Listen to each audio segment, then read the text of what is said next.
Hello, everybody. Welcome back to No Internal Monologue, where I talk about whatever I want.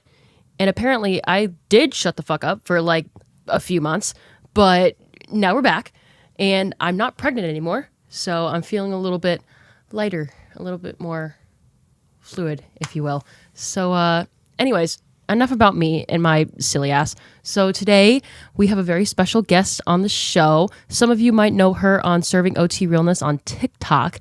I know her because I went to college with her like umpteen million years back. So this is Gwen Woolner. How are you? I'm so good. How are you? Good. So this has been in the making for a couple years. I've been talking about having you on for God knows how long, like over 2 years now. Pretty much around the time that I started dating Alex. Yeah. That we wanted to do this, but then timing and life, it's just never really happened until right now. Yeah. School, life, everything has just been crazy, it feels like. But I'm super happy to be here. Thank you for having me. This is really cool and really fun. I'm really just happy to be here overall. Absolutely. So. I can like feel the excitement coming off of you. It's very nice to feed off of. Yeah. So if you don't mind, would you kind of give a little spiel about like who you are, where you are, what you are, like, just give us the deets. Yeah. If you will. Well, my name is Gwen. Short little blurb about me. I'm a grad student right now, so I'm in occupational therapy school. I just finished my second clinical yesterday, so I only have a couple of weeks left. I have 14 weeks left until I finish my doctorate, and then I can finally start working and everything. But like Morgan said, I met Morgan when we were at NIAC in 2018, and we were both little teeny tiny music majors, and we thought that we thought we were ready. We thought everything was ready to go and all that stuff, but yeah, little did we know. I mean, which I do apologize. I was a lot back in the day. Like I was a huge personality. I still am, but like I've calmed down a peg or two. But back then, holy shit. I thought I were. It was that music major, like just aura. Like everybody was just kind of a lot, I think. Just chaotic energy. But like we were kids at that time, so we can handle it. Like 18-year-olds, 19-year-olds. I remember being 19 and feeling like, like I've grown up. This is fine. And now I'm 26. I'm like, oh, wait a minute. I still feel like I need an adult to help me through life. Like I'm the adult. I'm supposed to know what to do. I was literally talking to Alex about this morning. I wanted to be on Broadway for God knows how long. And then once I turned 22, I was just like, nope. Maybe not. Nope, not doing that. I mean, I'd still love to be on Broadway. That would be awesome. Right? But, yeah. But like the dream is just kind of like, yeah. If the opportunity arises, I would take it. It just shifted a little, Yeah. Right. Yeah. Your priorities shift. I'm already fucking up English. Wow. As a 26-year-old adult. But yeah, like we thought we grew up. No, the fuck we didn't. No, yeah. I don't think I grew up. So when we graduated NIAC, I moved to Ames. I went to Iowa State, go Cyclones. No, I'm not happy about the coaching change, by the way. Just throwing that out there. Matt Campbell should have stayed. It's fine. Anyway, so I moved out to Iowa State, and I remember at that time it was like, oh, this is actually what it's like to move out. And I think moving out of Mason City was probably like one of the best things I've ever done. Yeah. Like, it just wasn't the place for me. I love going home, but I don't like going back to my hometown, if that makes any sense. You know what I mean? That makes sense. You're there for your family, not for like the general aura of the town. Yes, absolutely. Like I keep trying to get my parents to just move. Move somewhere else. Just get out. It's fine. But anywhere else, please. Literally anywhere. Yeah. Yeah. But yeah, because you went to Ames and I went to Wartburg out in Waverly. And yeah, like you said, I also agree with moving out of your hometown. That's probably the best thing that you can do. Now I've like somewhat moved back. Kind of. I'm only like 15 minutes away from my hometown now in my new house. Yes. So homeowner. But yeah, like moving out of your hometown and experiencing all the things that you need to experience into like becoming an adult, becoming just like a figure in society, it helps a lot. Yeah. It helps you develop so many different perspectives and so many different like journeys that you never would have thought you would have had to go through. Yeah. Like kind of finding like your identity and stuff too. Like exactly. I mean, I don't know about you, but I feel like we both have kind of really kind of come into our own a little bit. Like, Yeah. broke away from who we were when we were like 17, 18, 19 years old. And now we're, you know, adults. And like, you're a mom. And like, I'm in grad school still. And like, Yeah. I remember talking about that on the podcast last time too, the last episode, like almost 6 months ago now, almost to the date, where I was talking about, hey, got a new job, I have a new baby, got a new car, have a new house, all in 2025. So like 25, my frontal lobe developed and they're like, all right, let's get you developed in every other area too. could you all at like, once. okay, could you like feel like the day you turn 25 where you just like, it's done. Like, I'm done cooking. My frontal lobe is good. Oh yeah, 100%. I swear. Like, I could like feel it click. It was like midway through my birthday and I was like, something just happened. Like, I feel a shift. yeah, I was like, I felt the shift. I talked about this last time on the podcast too. I felt the shift when I was like almost ready to bitch out the customer service representative when my car got poached yeah. on my 25th birthday. Oh my God. Like, I almost felt the shift in the middle of the conversation, which I think that's like what that was the first time I saw red. I was like, is this adult rage? Yeah. You're like, wait Is a this second. adult rage? Like, why am I so passionate about a car Yeah. right now? Or like getting excited about like a vacuum. Don't even get me started. Oh my God. Alex is just like, we have a home vacuum.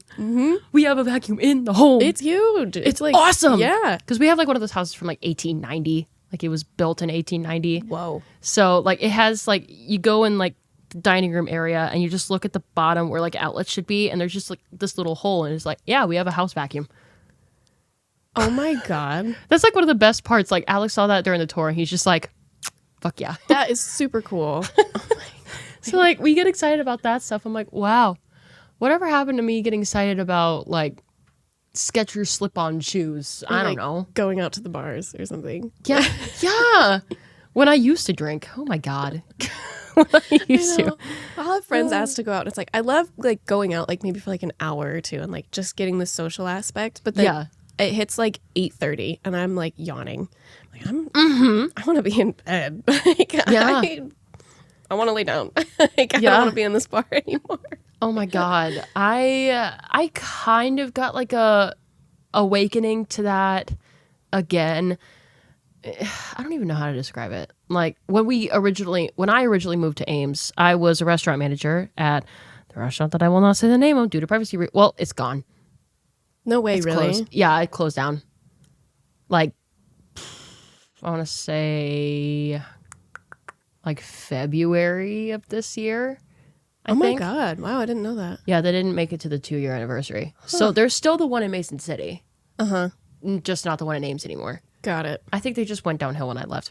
I thought you Sorry. were talking about the one in Mason City for a second. I was like, dang, that was kind of an iconic place. But Oh no, they're still They're still chilling? going strong, which thank Wow. God. I still visit there every once in a while just to see the guys. I went in there the other day and they almost gave me like a free meal just because I brought in the baby because I was getting an oil change and I was like, hey, like I just thought I'd pop over and say hi before we go. And they're like, well, here, sit down. We'll cook you whatever you want. Oh, like, it's that's okay. so And I was just like, oh my nice. God, he's going to get fed soon. I probably shouldn't. And they're like, well, how about just a couple pieces of bread on the house? And I was just like, hey, heck yeah. well, fuck yeah, I can't you pass give me up the bread. carbs? Carbs? Fuck yeah. At that point, I was breastfeeding. So I was just like, all right, hell Give yeah. it to me.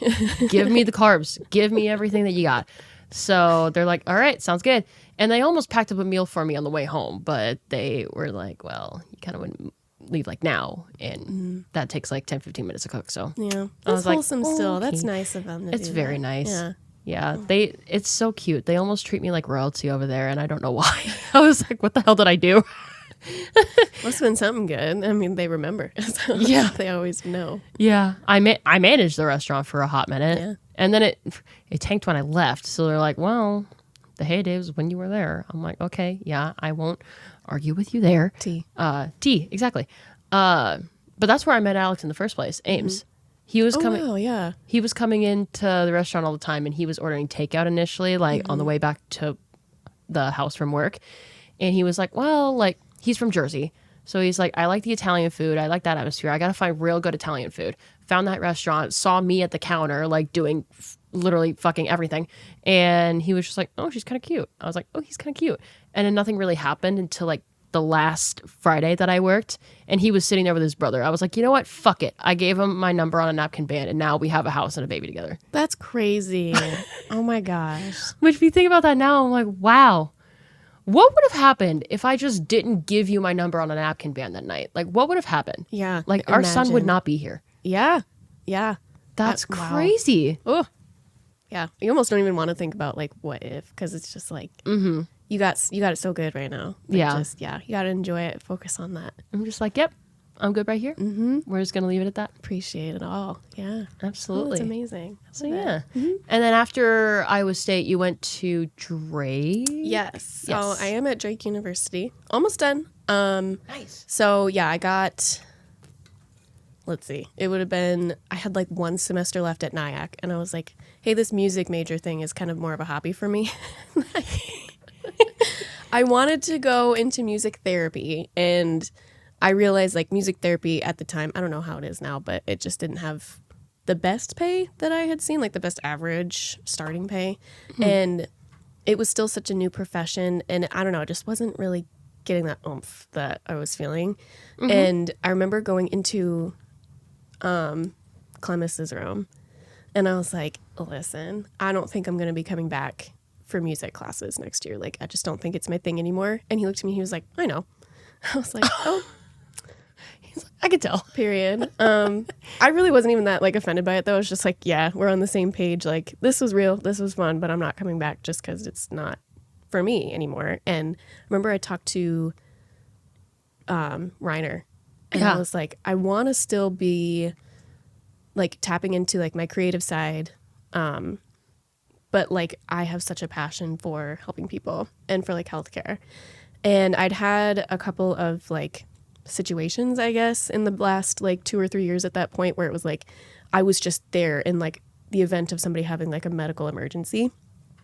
And like people would tell me afterwards, like, oh, thank you for being there, whatever. Like I wouldn't even really do much. I would just like stay with them or call 911 or something. Yeah. And every single person that I was with, they would tell me like, oh my gosh, like you just have such a calming presence. Like I knew that I was going to be okay. And they were telling me, you know, talking to me as if I had like done CPR and like saved their life. And I was like, I really didn't do a whole lot. Like, I don't want to take credit for a whole bunch, but thank you. That's really nice. Yeah. So I figured, I'm like, well, there must be something that I'm good at that's within that realm. And I told my dad, I was like, I think I want to be a paramedic because my dad's a paramedic. Yeah. And he said no. He's like, Yeah. He was like, not because he doesn't think that I can't. Not because he thinks that I can't do it, but it's more just like it's dangerous. He's like, it's a lot. It's really, yeah. I mean, he's like, I've got, you know, he had gotten diagnosed with PTSD a little bit, just from things that he's seen. He's like, let's take a seat and look at different things. And I talked to Mr. Reiner about that too. And it wasn't until I sat down with my dad, we literally Googled like creative healthcare professions. Yeah. And we were going through, and it was like, oh, like. Some sort of physician. And then my dad was like, well, you could be an ER doctor. And I was like, pause. No, that's way too much school. Anyways. Yeah. And then we went physical therapy. Not really my thing. It wasn't really interesting to me. And then we just stumbled upon occupational therapy. And I was like, oh, like getting people back to work. Right. And he was like, no, I don't think that's quite what it is. It's not what it is. So, but in my mind, I was like, just from this simple Google search, in my mind, I was like, that seems like something I should probably pursue a little bit. Yeah, like you got that gut feeling. Yeah. So long story short, got to Iowa State, and I was like, I want to be an OT, and I wanted to be an exercise science major. And I talked to my advisor, and she was like, just go to our pre-OT track. Like, just do that. It's right there. It's pretty much a guarantee to like get you into schools because it has all the classes that they could ever possibly need from you. Right. And so I was like, okay. Super hard major, by the way, like taking classes like physics and like biomechanics at Iowa State, which is known for math and science. Oh my God. Pretty difficult, but I did it somehow. But in that process, I started working as a CNA at the hospital in Ames. Nice. And I was working on their rehab floor. So I worked with OTs and PTs and speech therapists. And that really, really solidified like, hell yeah, this is what I'm meant to do. Like I was able to tap into that side that so many people had told me about in the past where they're like, I just feel so calm with you. Like, I don't know what it is. I would have so many moments at the hospital where it's like, oh, I don't know what just happened in that room. I think I blacked out, but somehow I was able to bring this person from a super, super low point in their life and at least help them feel okay. Like, Yeah. I wouldn't leave their room until I knew that everything was all right. Like, in bed, tucked in, warm blanket, call light, water, everything. I'm like, I'm not leaving until you're good. And I was really good at it. Yeah, you take care of the people. Yeah, I make sure that Mima is taken care of. So, like, and I'm very fiercely passionate and fiercely, like, protective of the people that I take care of, too. So, there's people that I still think about that I took care of 5 years ago. And I still talk to almost all of my coworkers from that floor. And yeah, it was just a huge blessing. And I found, so at the time, I didn't have a good understanding of OT school and like what that meant. I just knew that I couldn't just start working after I got my bachelor's. So I was looking around at different like schools and I Googled this thing and it was like, oh, it's a requirement that you have to get your doctorate. And the requirement starts in 2026. And this was 2022. Ooh. And I was like, well, I don't want to get my master's and then have them have the requirement kick in. So I was like, well, I'll just go and get my doctorate and get it over with. Yeah. The requirement isn't there. That was just, it was a proposal that they, like the OT Association, AOTA, it's what they were talking about. Oh, okay. Not a thing anymore. It's not a requirement, but a lot of schools are transitioning from master's to doctorate anyway. Yeah. But yeah, so I found Drake and I was in, again, gut feeling. I was like, I had the same gut feeling with Iowa State when I was applying for schools. And I was like, oh, seems like the place for me to go. So I really, really took a gamble. It was the only school I applied to. Yeah. And you're like, all right, let's fucking see. Yeah. I said a huge prayer. And I remember I cried the day that I sent in my application because I was like, my grades weren't the best at Iowa State. I think I graduated with a 3.1. Oh, okay. But which isn't a bad GPA by any means, but Right. like when you're going to a place like Drake that's known to be like a really like, I don't know, well-rounded school. Like, would you say prestigious in a way? I would probably go as far to say that, yeah. Okay. So I definitely felt like I was not the person to be going there, but I do think what backed me up was my experience as a CNA and everything. But yeah, I got into Drake. Here we are sitting in a podcast chair now. But yeah, for the last 3 years, I've been, so it was 2 years of classes and like didactic courses and everything and learning the ropes and the theories and all the book work and everything. And the last year of my education is all clinical field work. So I did 12 weeks in Des Moines and then 12 weeks here that I just finished. And my last 14 weeks of my degree will be doing my capstone project. So then I'll graduate. Once I do that, I'll graduate in May. But yeah. Nice. Yeah. And then you'll be Dr. Gwen. And I'll be Dr. Gwen. Gwen Fuck Wilmer, yeah. OTD. Bitch. Like, bitch. Like, so that's fun. But anyway, So another thing that I want to ask too is, did you have that same gut feeling about like starting your OT TikTok? Because I saw you were starting that. I thought it was so fun that you were diving into that realm and doing that. And then you just kind of blew up. So like, what the fuck happened? no, literally, I thought the same thing. What was it? I was like angry about something.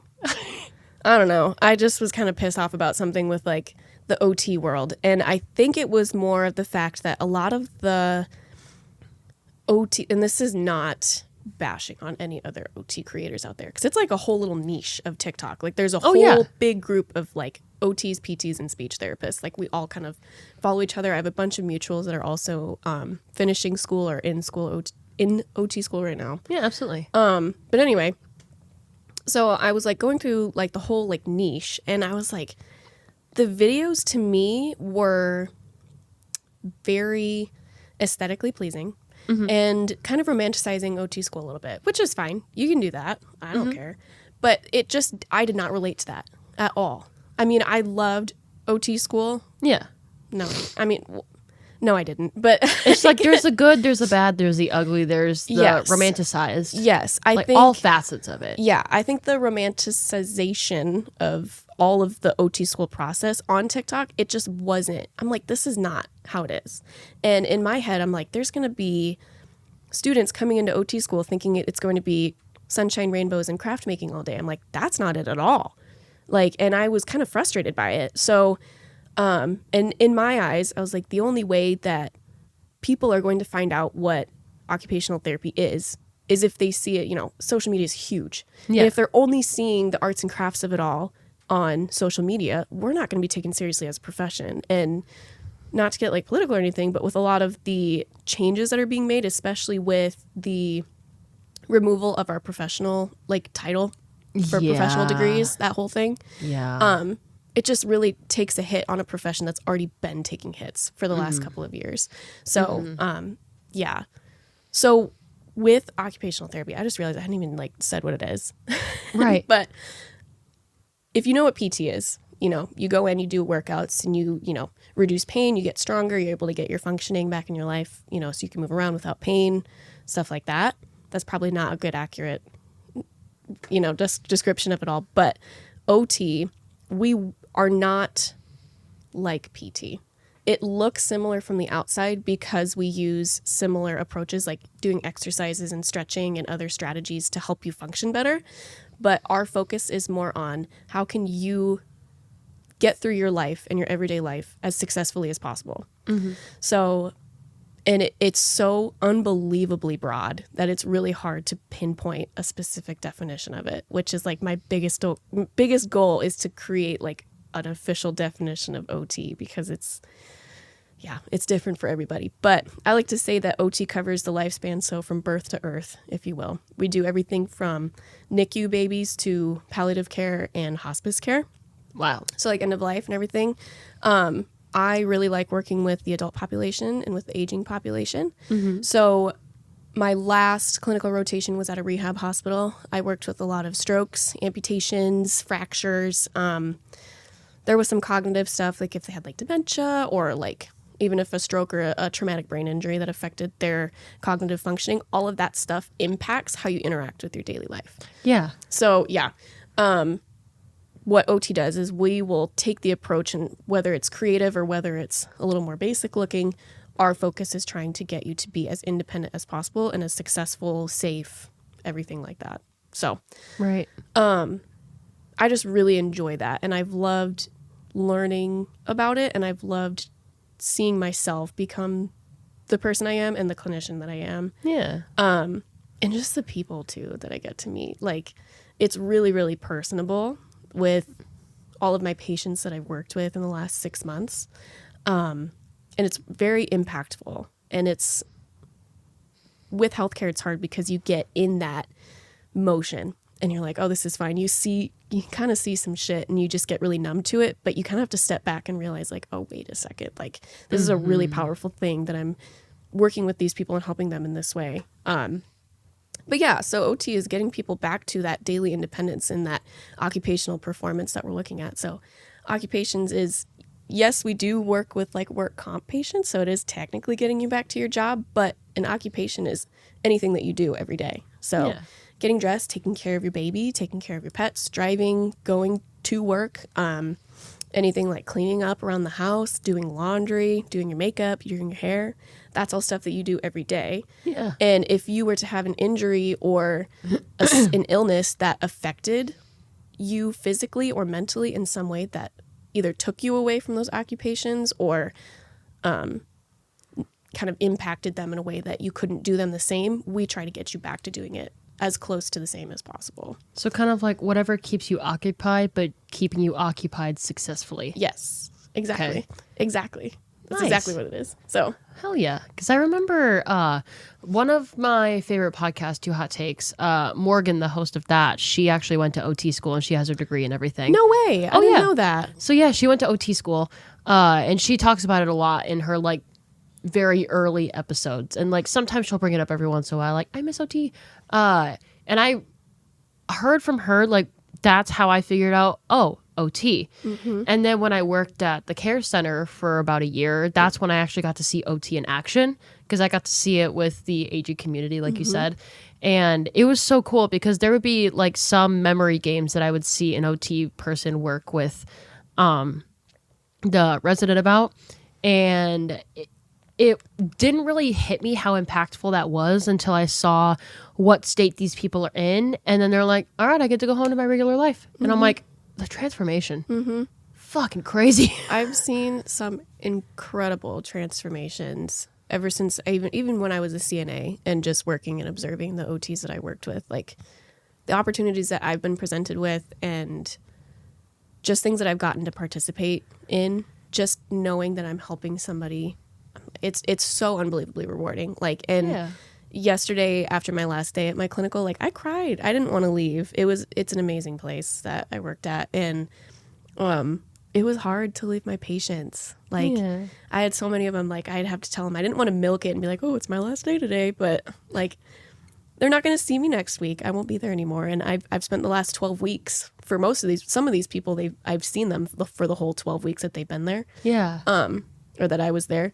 And so it's like, that's hard. Like you build a relationship with these people and you build that rapport that we're always talking about in OT school. But so with social media, I called it serving OT realness because like work, but also work. Yeah. Like I really wanted to show the real side of what OT school looks like, what OT looks like. Cause I just think I just would talk about the topics that everybody was scared to talk about. And I'm like, hey, listen, OT school, it's not sunshine and rainbows. It kind of fucking sucks sometimes. Like it's OT school, but it's grad school. Like it's way harder than undergrad. You're doing a lot more work teaching yourself. Like it's not going to be, your professors aren't going to be as hands-on as they may have been in the past. Like I got lucky with Drake because it's a really small program. So I was able to build relationships with my professors and they were able to help me if I needed it. But at the same time, it's like, there's just some things that you can't really be taught in OT school. And like the biggest part of school too has been fieldwork. Like you can only learn so much and do so many simulations in class and in lab. Right. You got to go out there and really experience it for yourself. Yes. Like we learn all of these like assessments on like how to see someone's cognitive functioning. Okay. And like you can practice on your classmates all you want and you'll probably get a perfect result because typically your classmates probably aren't cognitively declined until you actually get in the field and you see somebody actually have like probably bad results or results that tell you like, oh shit, like this person probably shouldn't be living alone. And it's like, A, you have to hide your face.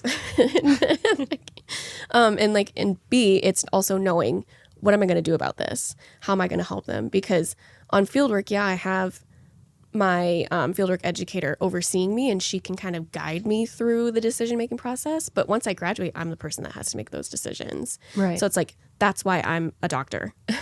that's why I'm getting that doctorate. But I mean, OTs who have their masters, it's the same thing. They have that clinical reasoning to make the decisions for this person's plan of care, for their process of treatment and stuff. It's like, there's a lot of pressure with it too. And I think that's the part that's not really discussed in OT school. It's like, you know, you learn all the assessments and the theories and the fun interventions that you can do. And there are some really cool things that I've done and there are some really fun things that I've also done. But the most valuable part to me has been getting that hands-on experience and getting through the really hard shit that I probably wouldn't have experienced if I didn't go into OT. So yeah, I wouldn't change it for the world. It's been life-changing for sure. That is awesome. It's really cool. I'm going into it with so much debt, but it's fine. Hey, you know what? As long as you are just having fun, you are working hard, you are like sticking it to the man. Hello, probably sticking it to the man. Like going after your passions and actually like really putting in the time and effort. I mean, the debt is basically just kind of like the somewhat negative side to what you actually get out of it. Yeah, it is. But at the same time, again, it's like I wouldn't change this for the world. Like I'm so stubborn, and if there's one thing I will do, it's commit to the bit. And so far, the bit has been OT school. Commit to the bit. Commit to the bit. To it. I can't just leave. I can't just stop now. I'm so close to being done, and again, so hard-headed and so stubborn. It's like once I set my mind to something, it's like I'm gonna do it and I'm gonna get this. Like, I was gonna say, what's your moon sign? What's my moon sign? Yeah, a Pisces. What's your rising sign? I'm a Libra, Leo, Pisces. So Leo's my sun, Pisces is my moon. I'm a Libra rising, I think. Is that right? I thought you were a Libra sun What day were you born? September 25th. Oh, yeah, you're a Libra sun. Okay, so that's what it is. Libra sun, Leo rising, Okay, Pisces moon. That's a Leo in there. Yeah. Very stubborn, very hard-headed, like, all right, I'm going to get this shit done. No, yeah, that's exactly what happened. I've been told that before. I've had people ask me, like, are you a Leo? I'm like, no, I'm actually a Libra. Like, No, because, like, the rising sign is how you present yourself to other people. That's, like, the very first impression. yes. Like, so for me, I'm a Pisces rising. So everybody looks at me like, la da da da da da. Like I have my head in the clouds all the fucking time, which work. But at the same time, like, I'm a Scorpio sun. So, like, as, like, when you get close to me, then I'm just like, okay, yeah, no, absolutely not. Like, I'm protective as fuck. Yeah. Oh my God, that makes so much sense because Brody's a Scorpio as well. What day was he born? November 4th. 9th. That makes sense. Love. Love, love, love. And then one of my best friends in OT school, she was November 2nd. So she's also a Scorpio. There you go. There you go. Yeah. We love Scorpios. We do. Oh, they're so fun. They are. They are. You just got to have a good mix of, like, I'm a Sagittarius moon as well. So hence me having the podcast where I literally cannot shut the fuck up. Sagittarius What do moon. they call it? Sagittarius or something like that? Have you heard that before? No, I don't think I have. No. Sagittarius. Like, I just keep on going. Yep, that's me for sure. hey, no shame, you know? No shame. I mean, hey, I've been doing this for like now almost, it'll be 5 years in March. That's crazy. That since I started this, since I my posted the very gosh. first episode, it's almost been 5 years. That's so cool, though. What the fuck? Okay. I gotta get back into this. Wow. I can tell you love it a lot. Oh yeah, Yeah. because like the only thing that's really held me back over the last, I was doing it very, very actively until I started managing at the restaurant. So I took like 5 months, and then once I got out of there, I was really getting back into the swing of things again, just doing what I could when I could. And then we moved to a shitty little college town apartment in Ames. I don't know why I hesitated like that. It's like, I really tanked on engagement from there. And then I was like, okay, I'm finally going to get back into this. I booked a photo shoot for No Internal Monologue, like the fifth one. Yeah. And and then I got pregnant. And I was just like, what the fuck? Can I ask? So, like, Yeah, what's up? when you found out you were pregnant, like, what, like, for me, I don't want to say it was like weird for me, but because I've known you for so long, it Yeah. was like, holy shit, Morgan's pregnant. Like, amazing. That's so amazing. But like, I want to know what your thought process was when you found out you were pregnant. So I was trying to go in to look at me possibly having PCOS because I Okay. had symptoms of PCOS for a hot minute. And I didn't have like a monthly cycle for like ever. Like everything was so fucked up in there. I was just like, okay, what's going on? Yeah. So we were trying to figure out a solution, trying to find out what I had. And apparently pregnancy symptoms and my PCOS symptoms kind of lined up. So I had no idea. So then one day, like I was trying to take a medication from my doctor to induce a period and it just wasn't working. And then I was like, why isn't this working? And then it got to a point where like I was getting nauseous every morning because I thought it was from the medication. And they're like, hey, curious, take a test. Yeah. And I was just like, I'm not pregnant. I know my body. I'm not pregnant. An hour later, I saw the test. Your body was like, you thought, bitch. Like, Yeah, you thought, bitch. And I just had no idea. So like I looked at the stick and like I almost got dizzy. Like my whole world just kind of like, wow. and like, I don't know how. I think I know why, but like at the same time I don't. I kind of reverted back to my 16-year-old self where I was just like, wait, why am I pregnant? Like I can't afford this. And then I had to think, I was like, hold on. I'm 25 years old. I have a good job. I have a really good partner. I have good credit so I can get a house. And I was just like, okay, I can do this. I'm not 16 anymore. Oh, wow. I was like, I'm not 16 years old anymore where I am like thinking that this is a scare. We've fully transitioned over the line of like, oh fuck, to congratulations. Yeah. We've really went past that point. So now I'm just like, oh fuck. Okay. Motherhood. That's Here we go. incredible. Because like even like throughout the years, like I've said before that I didn't want kids until I found like the right person. I thought I had the right person before. That really told you how naive I was. Oh my gosh. So then once I went through that, I was just like, fuck that idea. No, I'm never getting married. Blah, blah, blah, blah. And then I met Alex. And it was just kind of like, oh, yeah. Okay, yeah, we're doing this for sure. Oh my God, that's amazing. And then like once I got that like confirmation, I started having like these dreams at night, like when it got closer and closer to where I was just dreaming that I was pregnant. And I was just going about life as a pregnant woman. And then like I wake up in the morning like kind of weirded out, but also kind of like weirdly comforted by it at the same time. So I was like, huh, interesting. And then I got a positive result on a pee stick. I was like, okay, yeah, for sure. Wow. When we went into the ultrasound, that's how I found out that I basically went through my whole first trimester and I had no idea. Holy shit. I was like 2 weeks. I was like 2 days away from hitting 11 weeks when I found out. So like, could you find out the gender at your first like appointment then basically? I could have waited a couple of weeks before I could have done blood work to find out the sex of the baby, but we didn't do it because I wanted a gender reveal. Alex was like, well, I want to find out either way, but you know, like if you want to do a gender reveal, that's totally fine. And I was like, well, it's our first. Like, I want to have a moment. You know, like this is huge. So that's how the whole shtick came to be. Where my best friend Han, God bless them, and my cousin Brianna, also like they knew the gender before Alex and I did. So they got like all the decor ready to go. They had like the little confetti sticks that showed like, hey, is this pink or blue? Like, what are we thinking? And that was just a surreal moment. It was so overwhelming. I felt all the positive emotions all at once. And I was just like, okay, nothing can really top this feeling. No, birth does. Really? Yeah. Okay. Which I technically kind of need to go into the story because you guys, the last time everybody saw me on here was when I was like, whew, huge. So, Package delivered, guys. Like, package has been delivered very safely. No notes, 10 out of 10, 100 out of 10 actually. But it was like mid-August. It was like right after the move.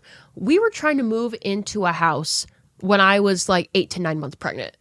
So that alone, I should have been like, yep, nope. I think that was the catalyst to when I got gestational hypertension. And then when I was going to work, I was moved into a lab where I would just sit and just go through stuff all the time. Like I wouldn't be on the floor in a very physically demanding way, but my ankles would still swell up like little footballs. Yeah. And they're like, yep, nope, you're done from work. And then at that point, they're like, yep, at this point, we need to induce you at 37 weeks. wow. And I was like, okay. Because that would have been the best chance at doing a natural birth, right? So I was just like, okay. Is that like what you wanted? Like was natural birth and everything like that? That's what I wanted initially. I wanted to do it like the traditional, like, one more push, here's your baby. Like, I really wanted to do that. So the night before, it was like August 21st. So I go in, like at 8 p.m., they put Cervidil in me, and they're just trying to get everything ready to go. And they gave me some medication so that I could sleep. Great stuff, by the way. But they gave me that. I was just having a good old time. And around like 2 or 3 a.m., I had to go to the bathroom. But then I couldn't get back to sleep because then I could really start feeling contractions. Oh, wow. Yeah. And like it got to a point where like it was like 5 or 6 in the morning. And I was just over by the recliner, just like hugging onto that. I was like, oh, ah. And like Alex is like trying to like slow dance with me. And I was like, oh my God, ah. And I'm thinking, I was like, okay, yeah, I'm totally like 6 centimeters, like maybe 7 or 8 centimeters long for sure. They checked me. They're like, congratulations, you got a 1.5. I was like, I want to jump off the roof. Because I was like, if this is 1.5, how is like 10 going to feel? Yeah. I'm going to, oh my God. So at that point, like labor was not progressing and baby was going back and forth between tolerating, not tolerating, tolerating, not tolerating. It was going from like, in medical terms, from a level 1 to a level 3, like constantly. So for those of you who don't know, I could have had like a vaginal. I could have had that birth, or level 3 would have been like emergency C-section, go in now. And then level 2 would just be like a controlled, very calm, quote unquote, C-section. And we were just going back and forth from like 1 and 3. And I was just like, okay, we're not going to do this like tip in, tip out bullshit. You're either going to go in or don't. Like, come on. Like, do not play this baby out of me. Like, we're not playing this cat and mouse kind of thing. Like, especially right now. This is probably like one of the most like intimidating, very vulnerable moments of my life, if not the moment, you know? So then at that point, they're like, okay, yeah, no, he's just going to keep going back and forth. They're like, we're just going to avoid a level 3 altogether. Let's just have a C-section. Let's get it over with. That was the big thing that I was very, very afraid of. So, and I was just like, all right, fuck, here we go. So they're walking me back there. I'm waddling because I'm fucking huge. And I'm like shaking. Yeah. That was the most terrified I've been in my entire life. And I tried to keep it together because I was like, well, the calmer I am, the better he's going to be. So I was like, and like Alex would have been there at my head, but he tried and he got really dizzy, really pale. He's like, I can't. And I was like, hey, I would rather have them take care of me than take care of you too. Yeah, right. So I was like, you do your thing. You go wherever you need to go. And I had my mom there, so she's a paramedic. Yes. So I was like, Mom, she's like, all right, fuck it, let's go. So she's at my head. She's in like, they put the epidural in. They put in a numbing shot beforehand. Thank God. Yeah, no that kidding. needle's fucking huge. Yeah. The epidural needle? Yeah. Yeah, I looked at that and I was just like, I was like, can you knock me out first before I do it? And they're like, no. I'm like, all right. So put it in. Can't feel anything from the chest down. Crazy. So we're there, we're operating. And usually I'm the kind of person that likes to know everything that's happening beforehand. But then they're like, all right, so we're going to take the scalpel. And I was like, shut the fuck up. Don't tell me. I was like, don't tell me shit. I was like, out of sight, out of mind. Don't tell me anything. I'm just going to listen to my mom telling me some stupid ass story. Yeah. Something. I don't know if it was stupid or not. She doesn't remember what she said. I don't remember what I said. It was just kind of like the adrenaline was crazy. Oh, like, yeah. And I was trying to keep it calm too. So like everything's going all over the place. And I'm also like 37 weeks pregnant. So I was like going nuts. Yeah. So then like 10, 15 minutes goes by and I just hear 11:11. And I'm like, is that when he was born? Yeah. Stop it. 11:11 a.m. I'm not kidding. That's like the best part. That's the craziest fucking part. So I hear 11:11 and I'm like nervous. So I was like, what, you want me to make a wish or some shit? Like what's going on? Yeah. And they're like, no, your son was born at 11:11. Your wish is here, by the way. Yeah. And I was just like, wait, he's here? Like he's because again, first child, had no idea. And I was just like, he's here? What? And I heard the very first and I just sobbed. Oh, wow. Just sobbed. And then at that point, they gave me an anxiety medication. Yeah, they gave me 2 doses of our narcotic right after. So like I remembered that cry. I remember looking at the monitor to see baby boy and see if he was doing okay. I don't remember shit for like 3 or 4 hours after that. I don't remember getting stitched up. I don't remember going back into the hospital room where I was staying. I don't remember. Yeah. I don't remember. But the 11:11 and hearing the cry, Yeah. Wow, that's incredible. Yeah, that was fucking crazy. And I was just so scared of that experience. And I was so scared about like having a baby because like the first diaper I ever changed was him. So I was like, what the fuck am I going to do? Like, how am I going to do this? And like Alex was, oh my God, God bless that man, by the way. Oh my God. He had like only a week of paternity leave, which sucks. He wanted more. Okay. But he only got a week. And thank God he had experience because he basically raised his nephew and niece from birth to like 6-ish years old each. So he had experience in this already. So he was able to help me learn about this stuff while I could also rest for that whole week and just recover before I was just like, all right, you're on your own. Good luck.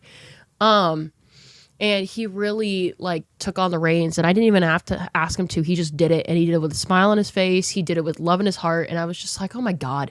I was like, this is why I have a child with you. This is fucking why.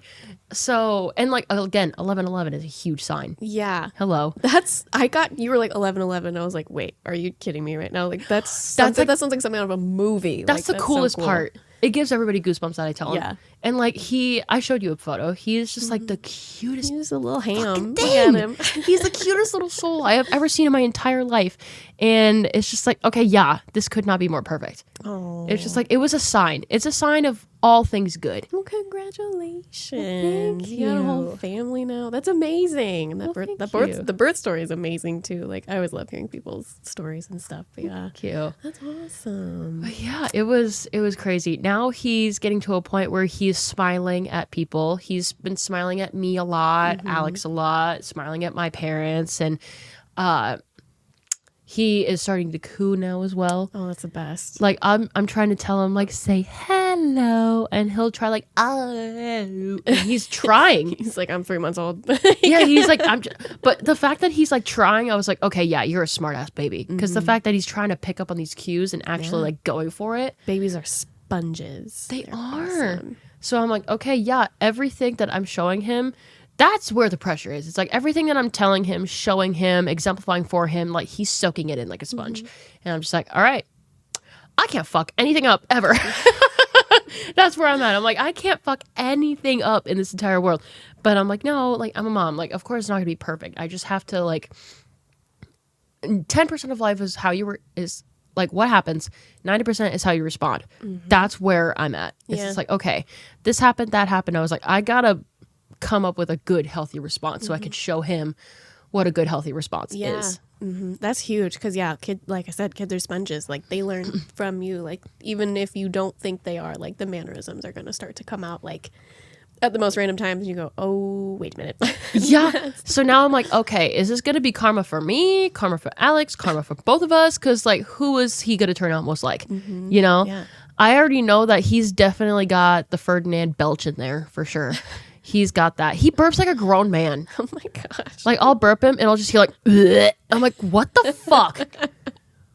Who was Say, that? excuse me. I was like, dude, cover your fucking mouth. Good Lord. He's like 3 months. He's just staring at me like, I don't know what that Yeah, means. he probably feels great after that one. Like, Oh no, 100%. I'm just like, dude, huh? This is also funny. He also watches Dancing with the Stars. period. Period. Period. And he even got to a point this morning where Alex was like trying to play with him and whatnot, and like he kind of looked like he was like boogieing his hips a little bit. I was like, motherfucker, are you dancing? Someone called Eric Huff right now, please. I was like, please, someone get him on the phone. We got your new fucking pro right here. I'm gonna get in those ballroom dance classes sooner than later. Like you Oh, gotta. 100%. No, because then I was like, okay, like maybe he likes the flashing lights. Maybe he likes all the movement. Maybe he likes the music because he loves music.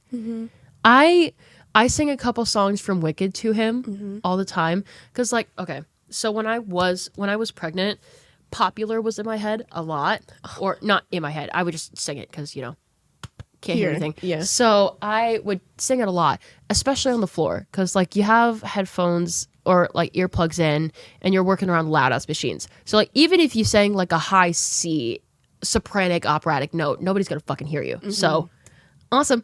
So I would sing Popular a lot when I was on the machine and I was working when I was pregnant with him. And then when I sang it to him, he just automatically knew. Oh, that's so cool. He automatically knew. Yeah. So then the new movie came out, Wicked for Good. And Ariana does, thank goodness, she did a different arrangement of it for Wicked, One Wonderful Night on NBC. Yeah. And I sing that to him a lot. So like I'll be changing his diaper, he's fussy, and I'm just like, we couldn't be happier. And he's just looking at me like, like he just knows. Yeah. He knows. I'm like, you little shit. I could just eat you up right now. I love you. Fuck. Wait, you should try like just playing like an Ariana Grande song around him and seeing it. Like he just recognizes that voice too. Like I have. He doesn't. I don't think he recognizes like her like pop voice yet. oh yeah, true. I think he only recognizes like the operatic. He loves like the operatic, old timey, like he loves Frank Sinatra too. oh, taste. Taste. He's got fucking taste already. He's 3 months old. The fuck? He loves Cynthia Erivo too. Like I'll sing like hands touch, eyes meet, and he's just like, oh. I have to sing He's like bars. bars. He's like, I have to sing to him at bath time or else he will like kick and scream and pee on me. I'm not kidding. Which I will say, when I don't know if you relate to this being OT, but like I feel like the medical field and being mothers makes you really comfortable around piss and shit. you have no idea how many times I've been shat on already. Oh, I can imagine. Yeah. Pissed on, shat on, spit up on. And I'm just like, oh yeah, it's okay. And then I was just like, why don't you have that reaction around me? Just try to troll me. I'm like, bro, you're a fucking 30-year-old man. It's a lot different with an adult than it is with a little tiny baby. I was like, you are a 30-year-old man and you do that to troll me. You know it. You love to do it. Little boy is 3 months old. He doesn't know what the fuck. Yeah. He doesn't know what He's he's a baby. doing. He's just a widow baby. He's a ham, like you said. Yeah. But yeah. Fun, cool things. Love it. Wow. She's a mommy. I'm a mom. I'm a mom. She's a mommy. I'm a MILF. I am a MILF now. Yeah. Congrats on the MILF status. Yes. Honestly. Yes. I'm so honored to receive this MILF status. I would like to thank the Academy. I oh my God. Just craziness. But yeah, besides me becoming a mom and besides you going to OT school and almost being done. So it's been like a hot minute. What the fuck? Like anything else new? Like, I don't know. I mean, to me, it feels like nothing's new. But like, if I were to tell like 18-year-old me, like, hey, guess what's gonna happen? Yeah, I don't know. No, yeah, maybe. Like because I know you personally. Like you're on my like Snap stories and stuff. Like I feel like you've seen a lot that has happened. I don't know. Which I will say, your Snap stories, I love them. Iconic. Dude. The spread toes one. Gwen, I guess. Gwen. That's been, so Gwen, I guess, is my Snapchat private story name. There's only like 60 people on it, which is kind of a lot now that I think about it. But I mean, compared to like how many people that you have like generally in your life as acquaintances. Right. Yeah. It's like a lot of my like close friends. But yeah, I mean, it's a private story. I just shit post on it all the time. But I don't know. I like to think I'm kind of funny. So like, oh my God, some of that stuff on there, like I will be just sitting in bed and then I'll just like go through Snapchat, like go through my day, and I'll just see something on your story and I see Gwen, I guess, pop up. I'm like, all right, this is gonna be fucking good. What are we getting into now? What are we getting into? And then I look to see what you have on there. I'm like, yep, did not disappoint. I should have made popcorn. Yep. I should have made popcorn. It's like, I wish that a lot of my like social media presence could be similar to my Snapchat stories, but like it just seems more authentic that way. I and, think like, so you too. really commit to the bit. Oh my gosh, yeah. I commit to the bit. I'm very authentic. I like to think I have a very like colorful personality, I guess. I don't know. Yeah. I try to be fun, but very Libra, very airy but chill, funny personality. Yeah, I think. Yeah. Like I think that's what I try and go for. Yeah, I get frustrated sometimes with like the whole healthcare OT like social media stuff because it's like you do have to be careful with what you present yourself out there with. And like especially ever since COVID, healthcare has been getting such a bad rep, and it's like there's so much distrust with everything. So it's like how I'm presenting myself as a clinician, as a student at Drake University. It's like, okay, I'm putting out there on this podcast and on social media that I go to Drake, and it's like, you know, it's not a secret anymore. When I first started my page, it was a secret. I didn't let anybody know.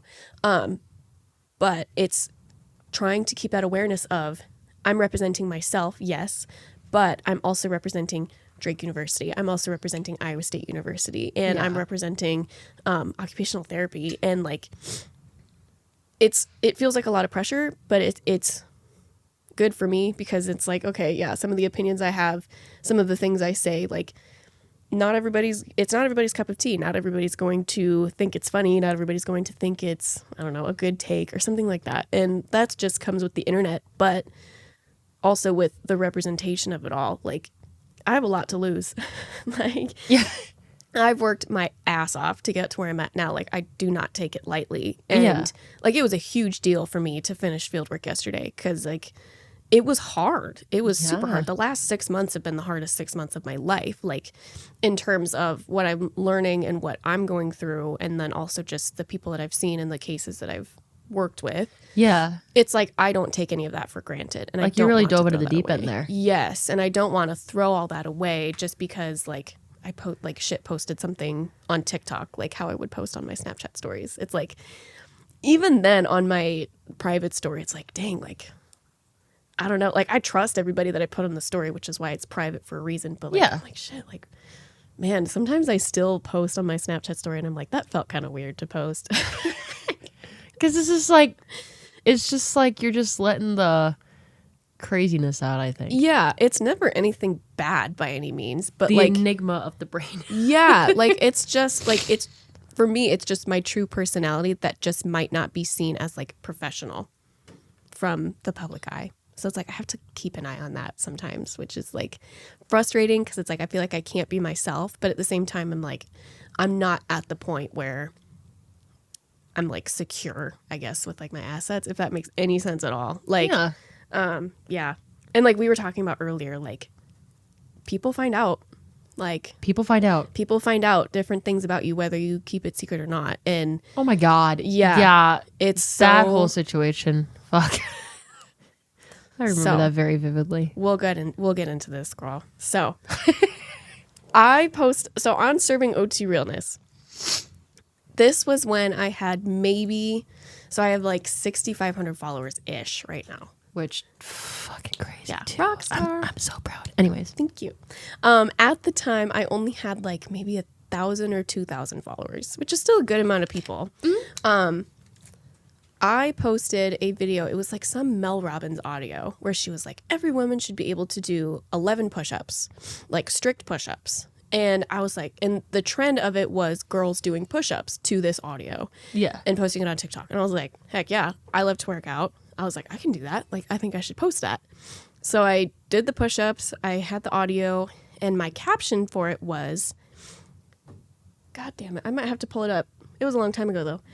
But it was along the lines of like, OTs should be able to practice what they preach, because I'm every day telling my patients, you need to move, you need to get up, you need to do things. Like, there's a reason why we give you a home exercise program. There's a reason why I tell you to walk around your block or walk a mile every day, Right. because it's good for you. It's healthy. Right. Like, And if you're not practicing what you're preaching when you're telling your patients to do it, it's just like, okay, well, that kind of comes off as hypocritical. exactly. And like, so there's a lot of patients that I see too who can't physically do a lot of things. So I'm having to physically help them. Yeah. And Showing by example. exactly. And if I'm not able to physically lift this person, what does that say about me? You know, and it's not about like my strength. It's more about like the body mechanics and stuff of it all. But still, like, I want to be able to make my career as long as possible. And that means, you know, preventing any injuries and keeping myself strong and keeping my cardio up. So that's what my intention was behind the post. Was like, hey, if you're an OT or a PT or even speech, like, you can't, you know, you got to practice what you preach. And if you're going to tell people to eat healthy and work out and exercise to live a long life, like, you should be able to do that too. Like, I don't know. That only makes sense to me. No, that makes sense to me too. Because like I would not take health. Like it would be really weird if someone was telling me to eat healthy and go work out by someone who's just sitting on the couch eating McDonald's. Exactly. So No offense to them, but it's just like, okay, well, you know what I mean? yeah. So like that again was my intention.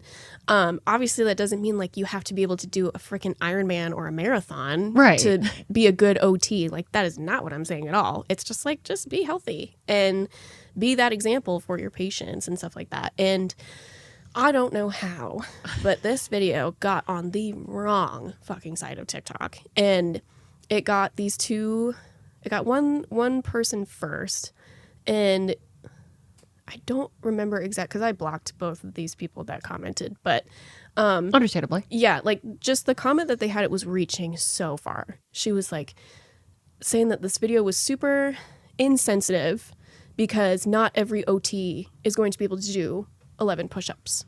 Like, why is that a measure of how good I am as a clinician? And I was like, wait, what? What?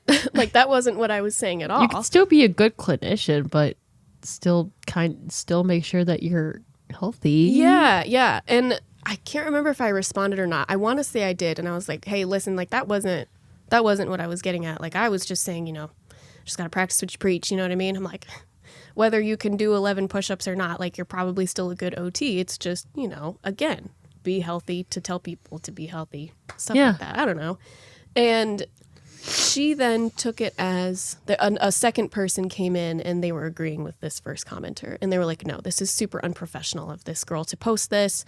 And imagine if your professors or if your clinical educator saw this video. Like, imagine what they would think.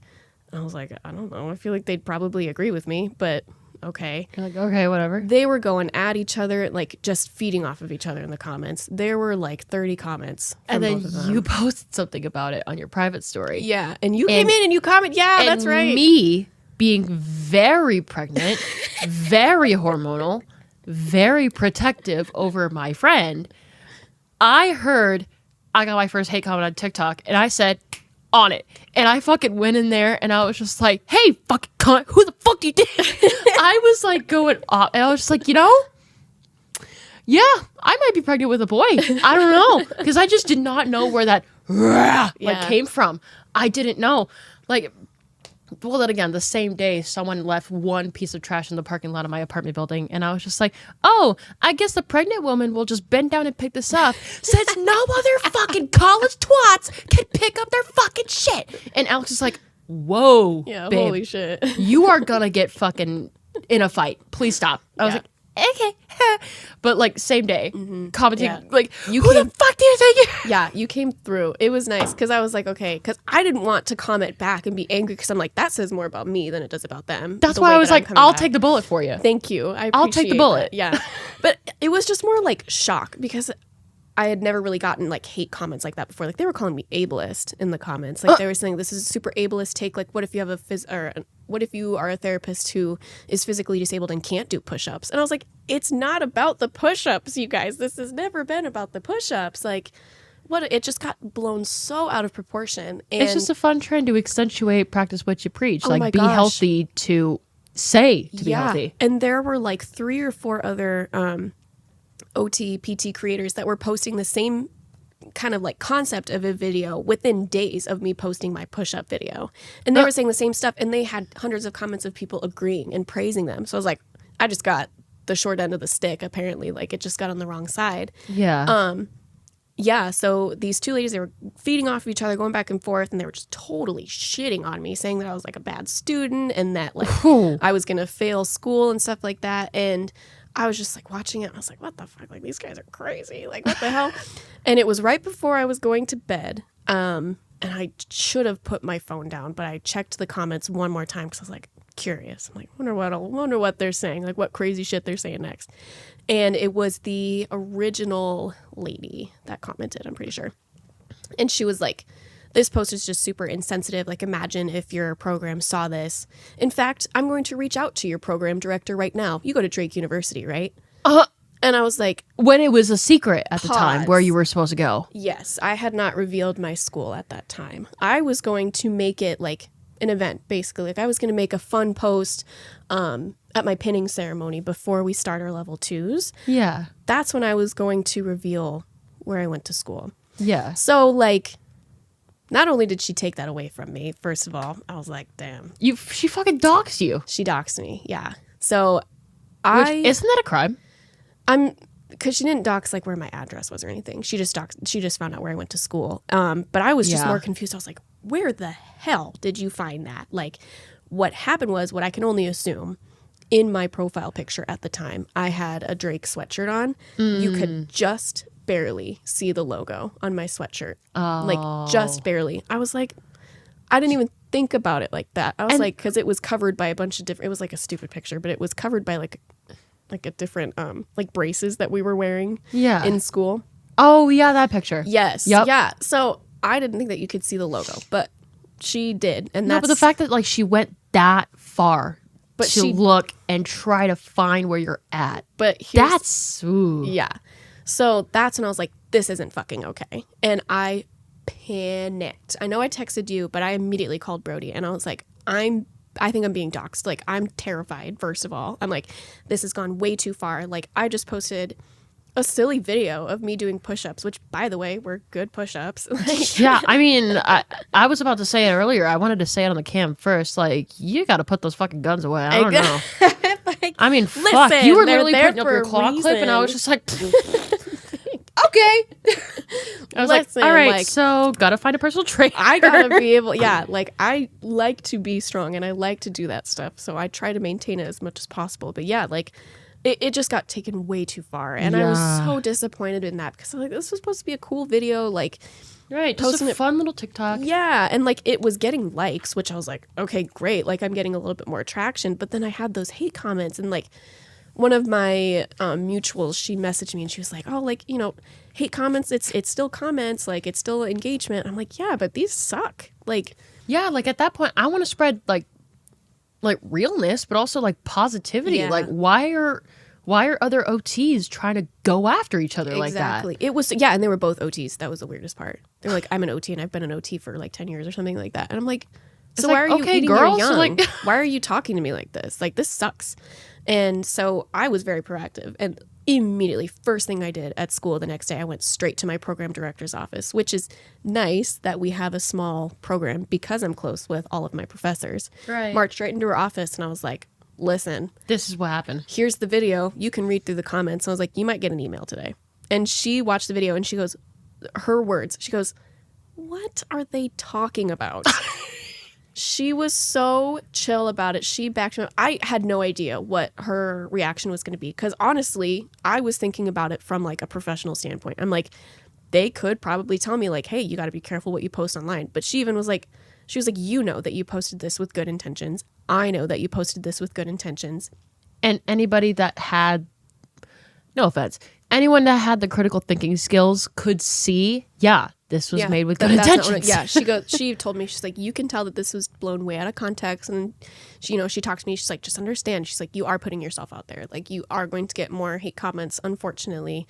She's like, this is probably just going to be reality. She goes, but you didn't do anything wrong. Delete the comments, block them, do whatever you need to do. Like it's fine. And it worked out fine. I blocked them. I'm pretty sure you can't see the comments anymore. But they never fucking emailed her.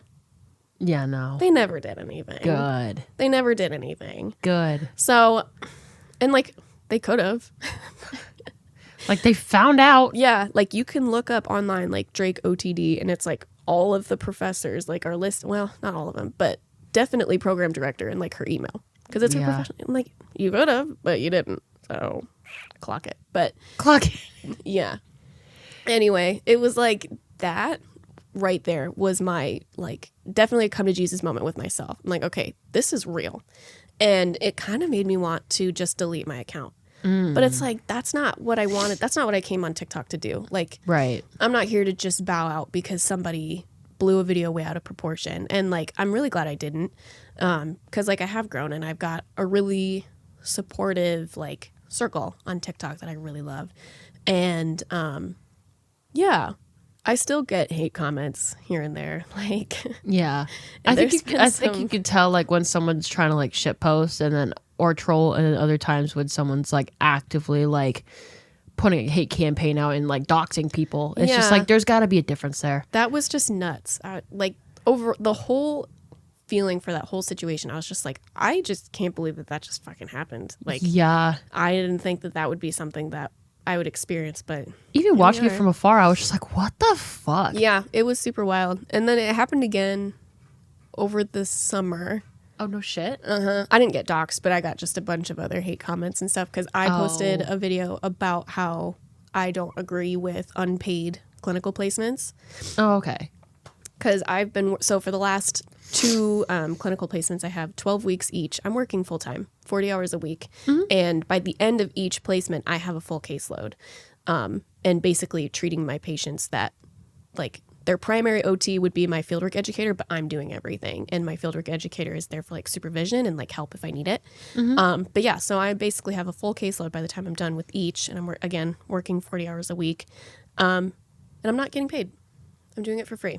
Actually, I'm paying to do it because I'm still paying for tuition and stuff. Right. I don't know. I just don't think as a student, especially with the cost of tuition these days, I don't think necessarily that students need to get paid from the clinical site because there are a lot of like liabilities and safety concerns, especially with insurance and stuff. Like, I get it. That's fine. But at least having like either reduced tuition, a stipend for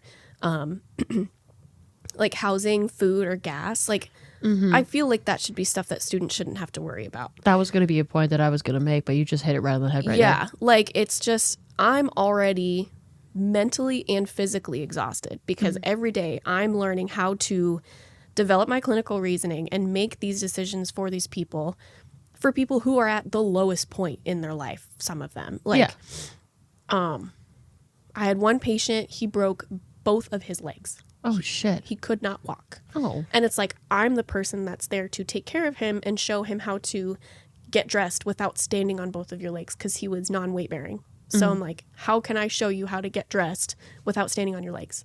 How can I show you how to take a shower, how to go to the bathroom, things like that, while also working with the care coordination team and determining what the best course of action for this patient is after he's done at the hospital. It's like, those are big fucking decisions that you have to make.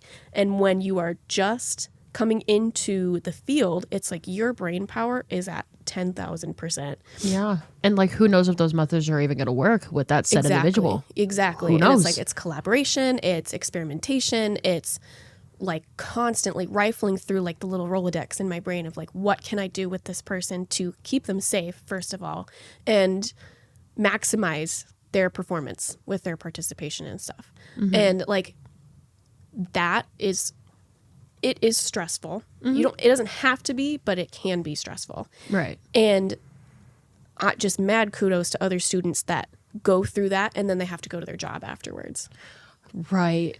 It's because they have to financially support themselves in some way, because they're not like, there needs to at least have that comfort of being like, okay, at least I know I'm not going to go hungry. At least I know I'm going to have a place to stay. Yeah. You know? Yeah. Like, I got really, really lucky with getting my placement here in Cedar Rapids, because then I live with Brody. And he's very supportive of me. Like, I haven't had to worry about like, how am I going to get groceries, get gas, whatever. And like, my parents are also very supportive too. But like, for the most part, like, I had to take out extra money in loans to help pay for rent and extra groceries and things like that. And then just saving up from my job that I worked before starting clinicals too. Like, right. Which is stressful itself. yeah. So it's a lot to deal with. So I posted on TikTok that I think that students should at least be taken care of in some way, like compensated in some way. Yeah. And there were bunch of old head therapists that were in my comment section. I got called a useless student. I had one lady message me. I'd have to find the picture, but I had one lady message me, and she said that if I'm feeling, because I made a point that like students are going to burn out faster because they're having to worry about their basic needs outside of trying to complete their field work. Yeah. And she said, if you're getting burnout as a student, you're not going to make it as a therapist when you start working, just saying. And I was like, well, who are you? Well, yes, I will, because I'm going to get fucking paid so I can pay for all my other shit. Yeah. Like, that's what the problem is. She was like, well, how can you handle that? And I was literally like, who are you? By the way, who are you? Girl, what? Yeah. I don't know who you are. Like, she DM'd me that too. Yeah. Whoa. So I was like, this is so stupid. It's always, but then overall, it's just like, okay, this sucks, but I'm laughing at it because I don't know who these people are. And they're getting so pressed about like the dumbest reasons. Literally. And it's like the fact that there were a lot of other students in my comments that were agreeing with me and other clinicians in my comments that were agreeing with me. And it's like, listen, I know you've been a therapist for a long time, but like, things have changed. And like, just as therapists have to change with like the research and stuff that you do with your patients, keep up with the times on how things are that affect the therapy world itself too. And like, I was going to say this point too, like ever since COVID happened, it's like society just been like, woo, and now everything's so fucking different. Like over the last 5 years, it's felt like a fever dream. And I feel like the main thing, it's like we were all stuck inside all the time. What was the one thing that we all had access to? TikTok. Everything. Like when it comes to social media, everything on the phone, we've become way too antisocial. We've become way too comfortable with saying vile shit on the internet. Like, my thing is like, you can have very productive conversations where you don't have to agree with people, but you have to come up with that rapport where you can have that respectful dialogue. You can have that debate, respectful debate. That is fine. Fucking throwing names at people, doxing people, threatening people online. Hey, cut that shit out. That's not okay. Yeah. And that's like, and you can be like, you can throw your takes out there too, whether it's a good or a bad take. But like, yeah, posting your opinions online, that's fine. But I feel like the second that your opinion starts to actually like become like hateful. Yeah, it reaches more into the like hateful comments, like, or it's more I don't want it, like derogatory toward a specific person. Yeah, or derogatory, a concept. unhinged. Yeah, it's like that's when it's not necessarily a take, it's just fucking mean.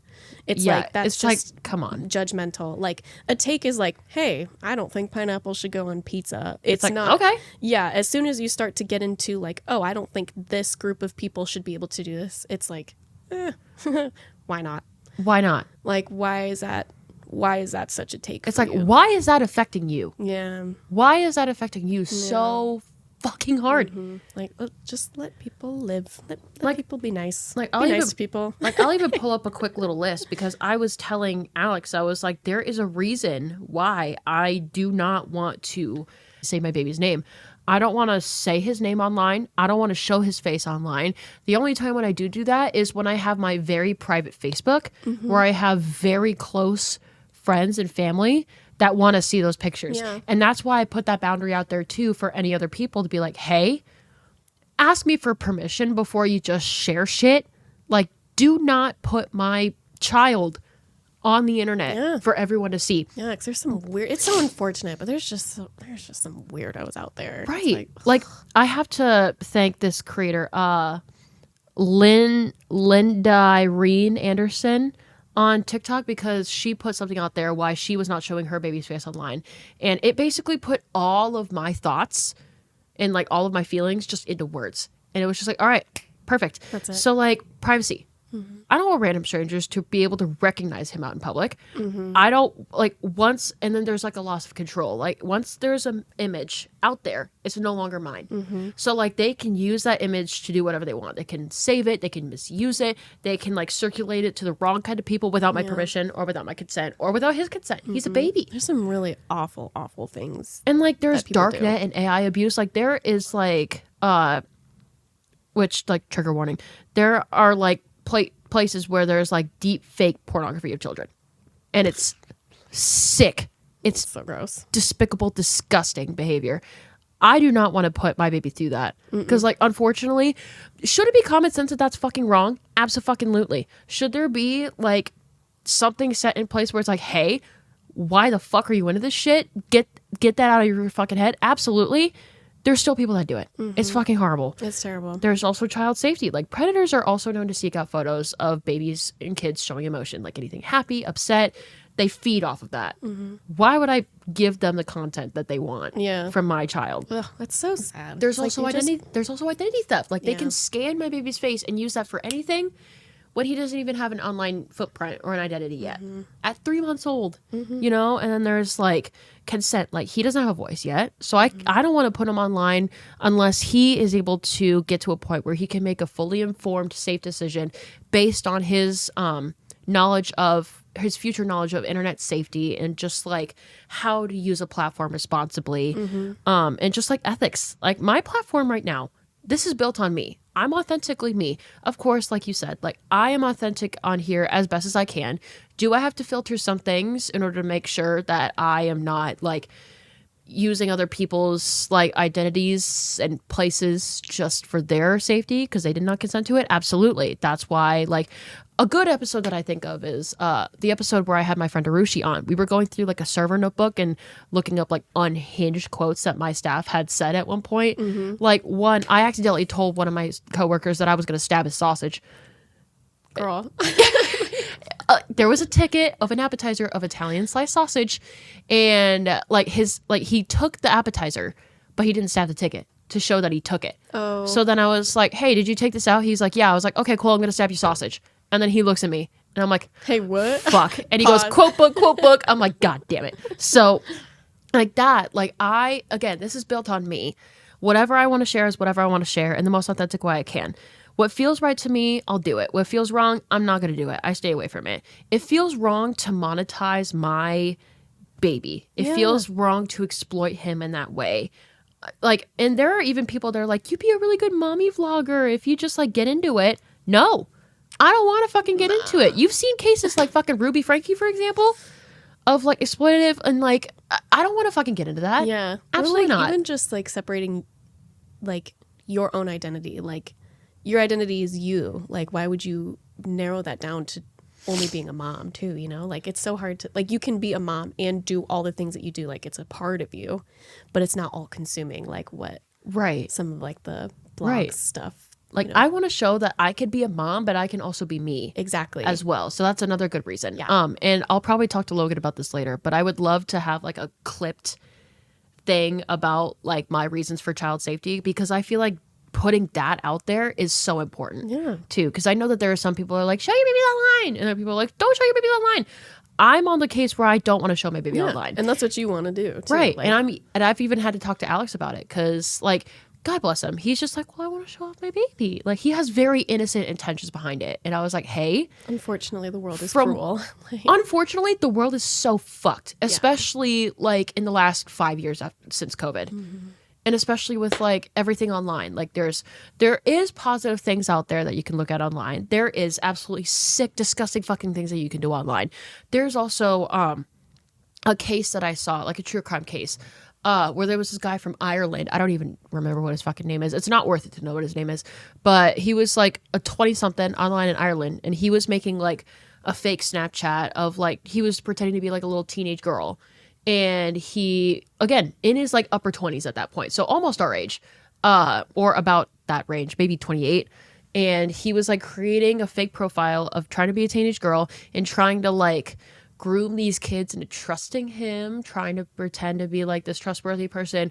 And then as soon as he would get like a certain photo, he'd be like, gotcha, I'm actually this, like, you need to do this for me or else I'm going to spread this picture around to the whole school. I'm going to show your parents, blah, blah, blah. And there was actually a girl who took her own life because of it.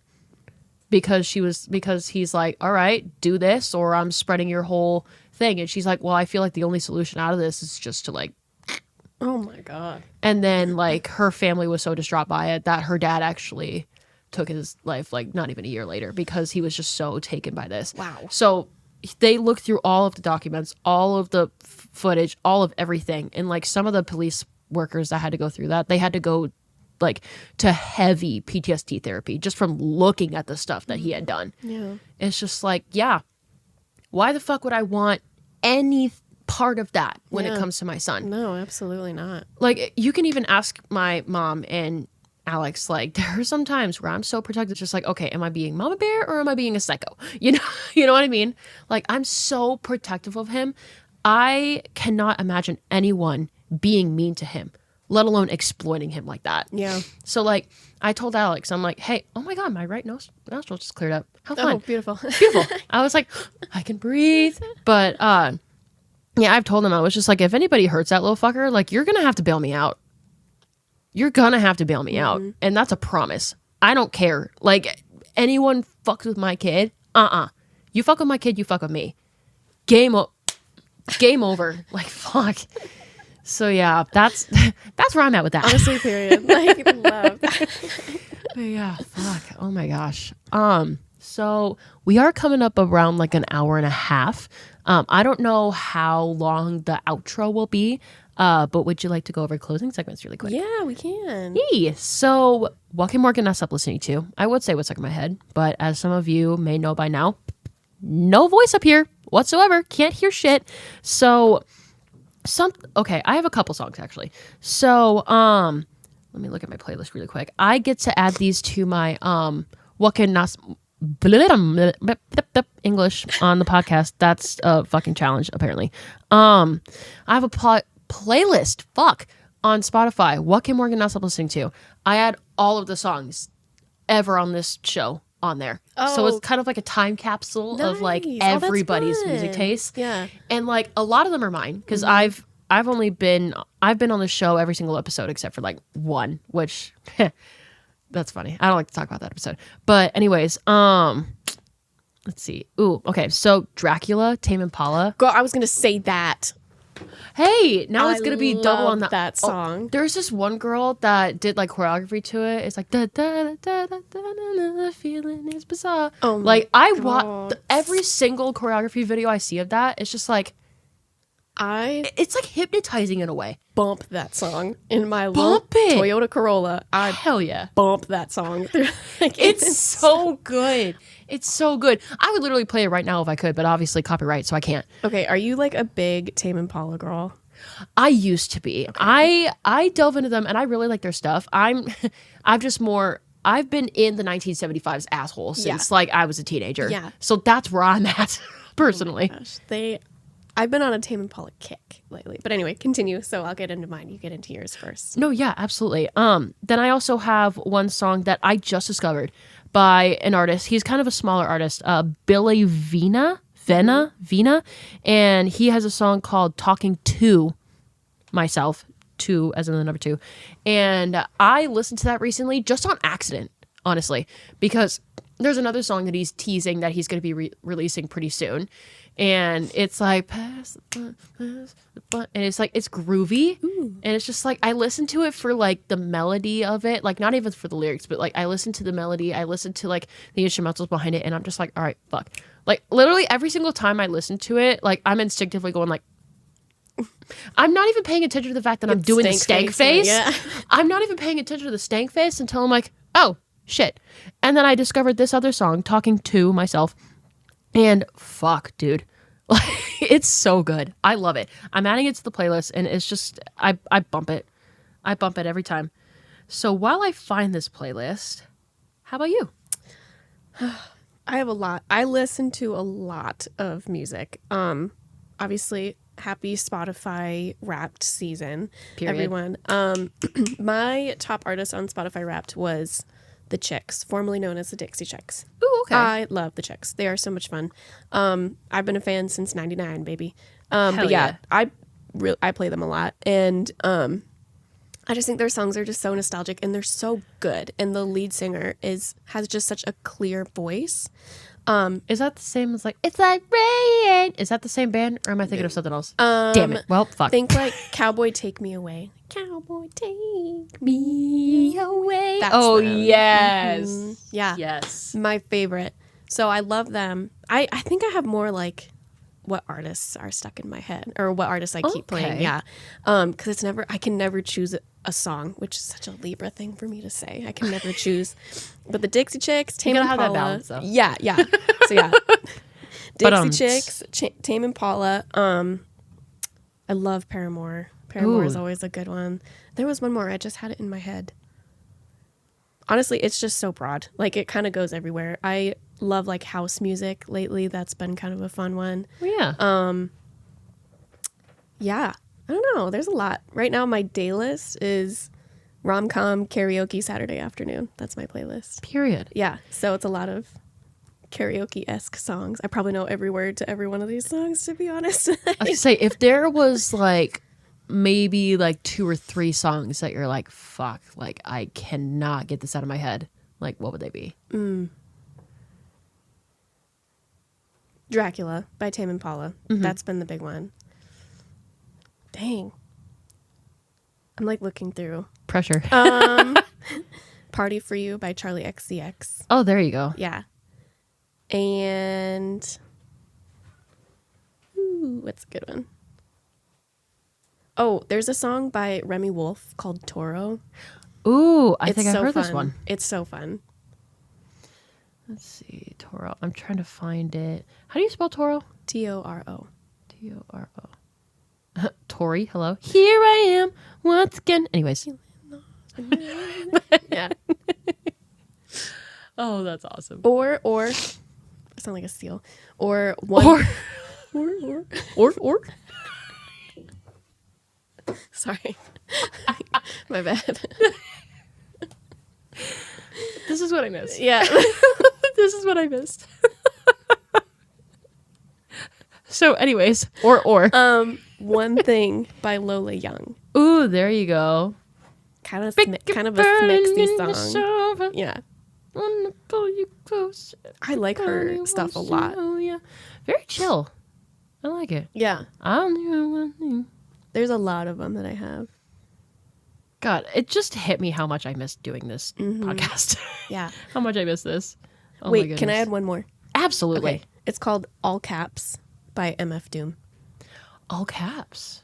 Ooh, interesting. Let's see. Where was I just at? Hell yeah. Yeah. I'm excited to listen to it now.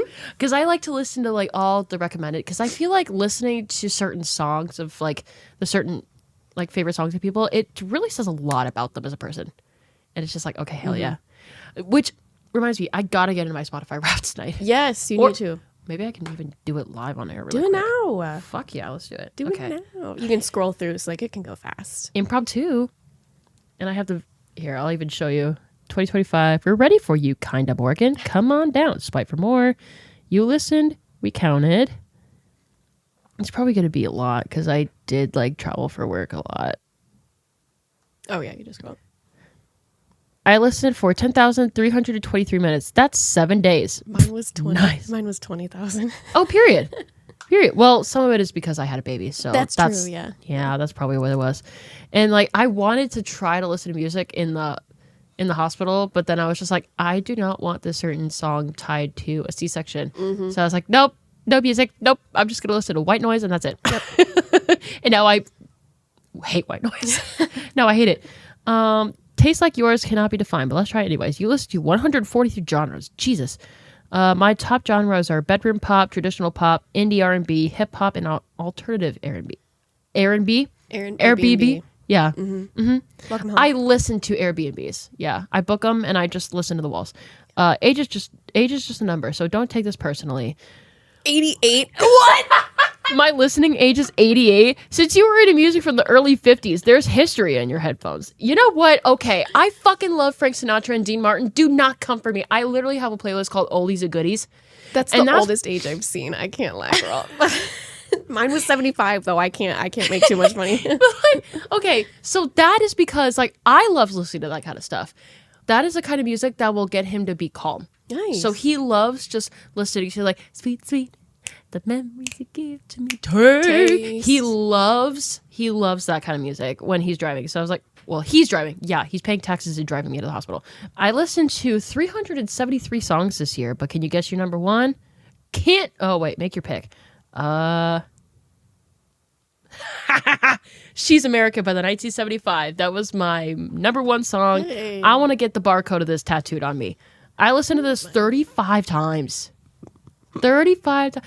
If you say that, ooh, okay. And then, my friends at Gold Revere. Hey, I listened to your song and it's in the top 5. Nothing at all. You're welcome, guys. I'm sharing this in my story. Well, I got to do this later, actually. Yeah. Let's see. Top songs 2025. Add your library. I just realized I was playing. It wasn't too loud. Couldn't even hear it. Yeah. Well, it's like jamming in the back.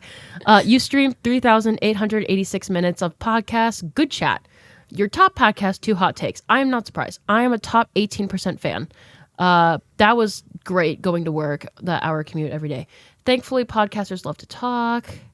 Yeah, I mean, yeah, you're so right. I love to talk. Let's see. I listened to how many artists? 239 artists this year, but 5 were special. Who was my night? Who was it? Who was my top? Who was my top? Who was it? Oh, you gotta scroll, I think. Oh, I was just watching the race. Yup. This, I am not fucking surprised. The 1975. I spent 1,481 minutes with them, which makes me a top 0.8% global fan. Hell yeah, bro. Period. Maddie? All right, goddamn. Okay, so my number 3 was Frank Sinatra. Last year he was number 4. Wait, okay. Go through your top 5. Who are your top 5 artists? So number 5 is Almost Monday. I love Almost Monday. Number 4 is Ariana Grande, period. Number 3 is Frank Sinatra. Number 2 is Johnny Yukon. Mm-hmm. You're welcome, Alex. He fucking hates it when I do that.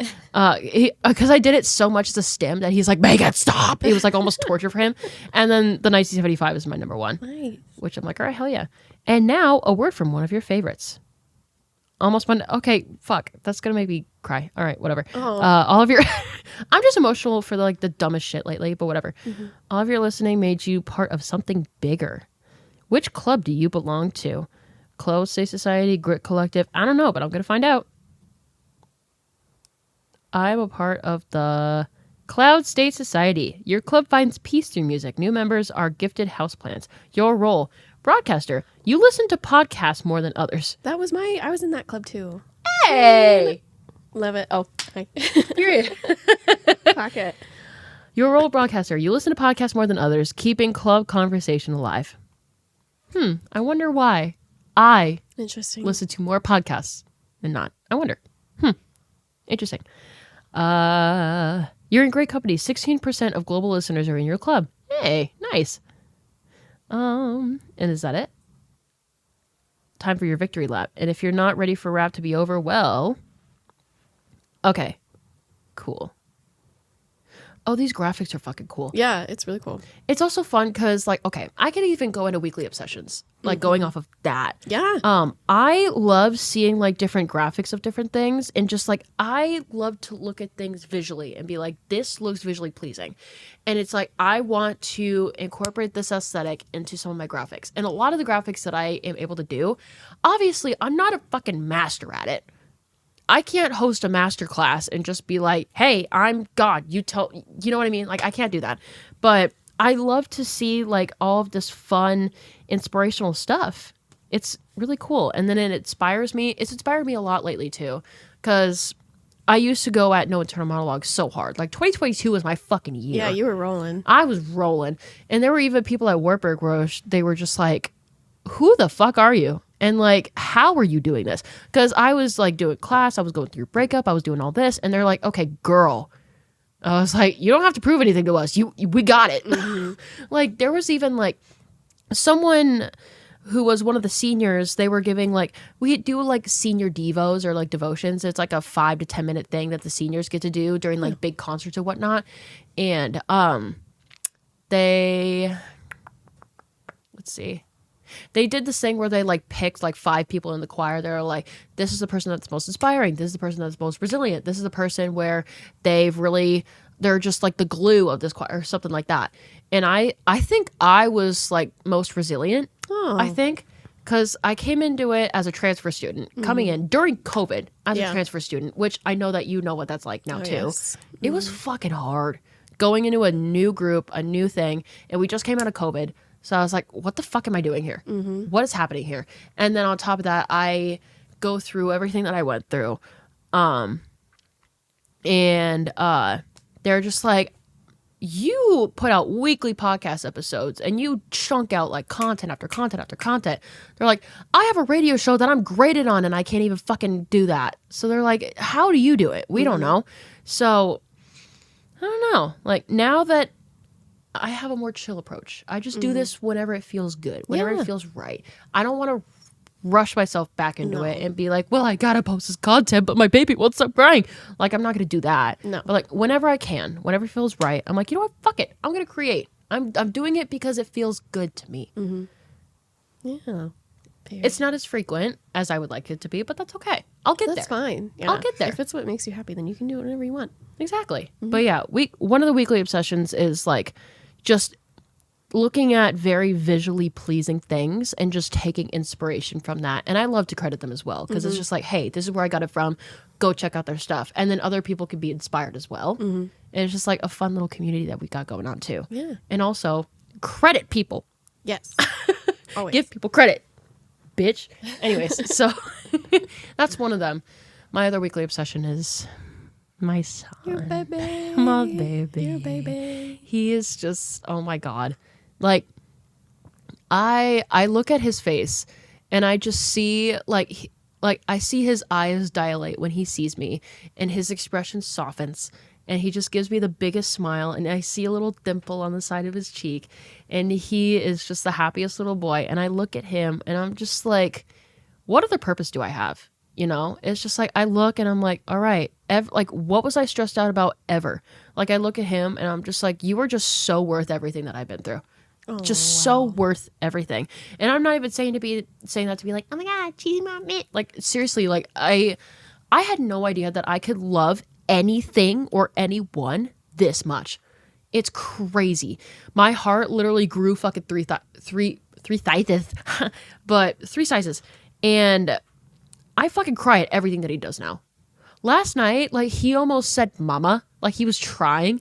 And I was just like, and he's like, yeah, sure. He's like, I'm just a baby. He's like, Alex is like, hey, I love you. I was like, Oh. like everything makes me cry now. Mm-hmm. I remember one time I cried after, it was like the first 2 weeks after I gave birth. It was fucking nuts. I cried over chocolate milk in the hospital because I was just happy they had it. And I was like, yep. That's girlhood. My hormones are so out of whack. Because like everything's so on an all-time high and then everything just fucking plummets all at once. So I'm still trying to get back out of the swing of things, but I feel somewhat like myself. Yeah. Yeah. You still seem the same to me. Well, thank you. In the really good way. That was not shade or anything like that. You seem like the fucking crazy bitch at Nyack. No, not like that. No, not like that. Not at all. Like not I've at all. definitely calmed down over the years, but like no, like I feel authentic to myself. Yeah. If it looks a little different right now, like okay, like give me a break. I birthed a human being. Leave me alone. I think I really appreciate about you is that not once have you ever like diluted yourself for anybody. Like it's really easy to like feel self-conscious and like, oh my gosh, like does this, will these people like me? Like did I say something wrong? Like I hope everyone, thinks I'm whatever.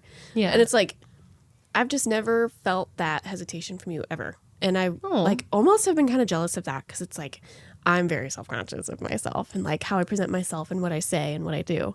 And there's a lot more behind that. But like, it's just really refreshing to see somebody so authentically themselves that doesn't give a fuck about everybody else's opinion. Like you go through life and I can tell that you're very content and you're very happy and like you have your purpose, which is amazing. And like, yeah, I don't know, I just really appreciate about you. And like you talking about like your birth story, I was like, that's just so amazing that you went through that and hearing your perspective. And like, even though it might have been a crazy moment and like super hectic that day, like you are reflecting on it in such a positive and reminiscent light. Like, I don't know. I just really think that's really admirable. Yeah. So, anyway. And like, this is just reminding me, which thank you. Yeah. That means a lot. Yeah. It made my heart really happy. Oh, good. That kind of reminds me of like I really want a positive spin. I want to put a positive spin onto like everything that I do.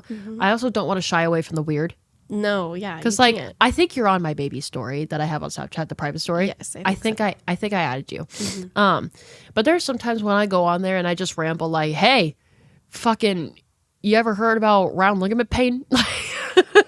Where I'm just like, hey, you ever feel like you're just punched in the tit suddenly? I don't know. But like, no, that kind of reminds me of what I posted last night. And some people responded to me back and they're like, girl,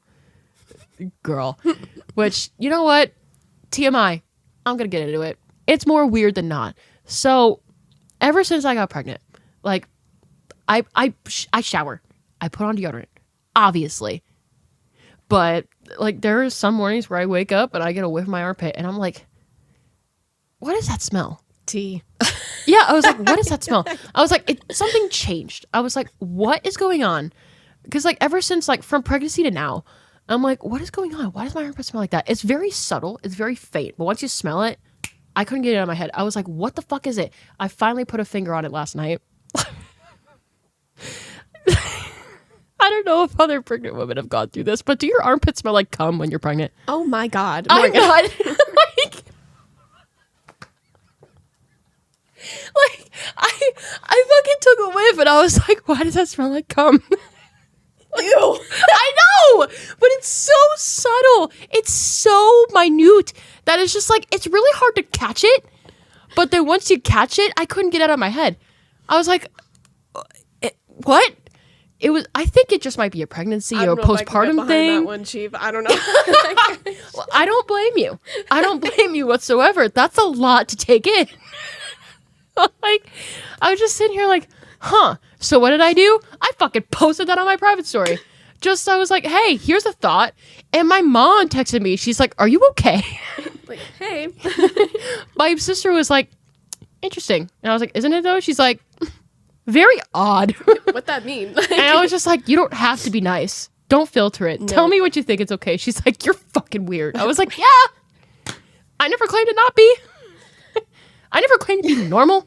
Never claimed to be fucking neurotypical. Of all the things that could have been said today. You were not expecting that. No. I wasn't expecting to talk about it. And then I was like, you know what? Fuck it. I think it's funny. I think it's funny, so why not? That'll probably be in a clip of some sort. I don't know.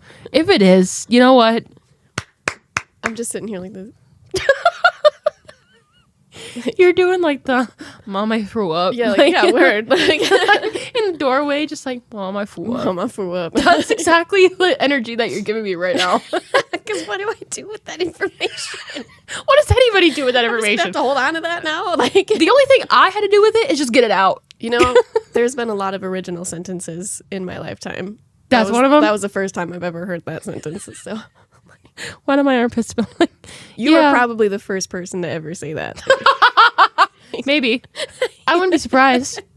I wouldn't be surprised whatsoever. Yep. So how about you for weekly obsessions? Weekly obsessions. I'm just gonna put you on the spot after that. I'm sorry. I'm sorry. Obsessed with my armpits smelling like my deodorant. Period. Circle. I'm kidding. Full circle. Let's see. I hate to like derail, but like, yeah, if we're talking about me. Say this podcast is like the queen of derailing. Of course. I love it. No, so my weekly obsessions. It's hard with OT school because my life is so all consumed by it. But my weekly obsession, would be fieldwork and finishing fieldwork. So this whole week has been like, it's been an emotional roller coaster because like I have the excitement of like, oh my God, I'm finally fucking done with fieldwork. I never have to do this again. Like hardest thing ever. And like the excitement of looking forward to my capstone preparation and everything like that, and being like literally 14 weeks away from graduation. Oh yeah, because you do a capstone before you graduate. Yes. Oh yes. Yeah. So fucking capstones. Anyways. yeah. So that'll be 14 weeks. I mean, I have a 6-week break right now, but anyway, I thought about that the other day. I was like, holy shit. So yeah, field work and then preparing for everything and the excitement, anticipation of all that stuff. But then also like the bittersweetness of it all. Like literally saying like my final goodbyes to my patients and like my closing statements and everything to my coworkers at work, and like excitement because they're giving me like information on because I would really like to work there.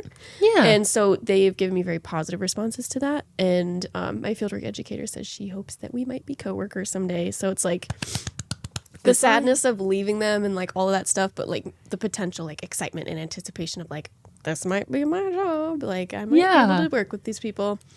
A lot of all-encompassing emotions there. Yes. Oh my gosh. And then like being proud of myself and also sad because then that means in a couple weeks I'll have to move back to Des Moines, which means I won't be living with Brody anymore.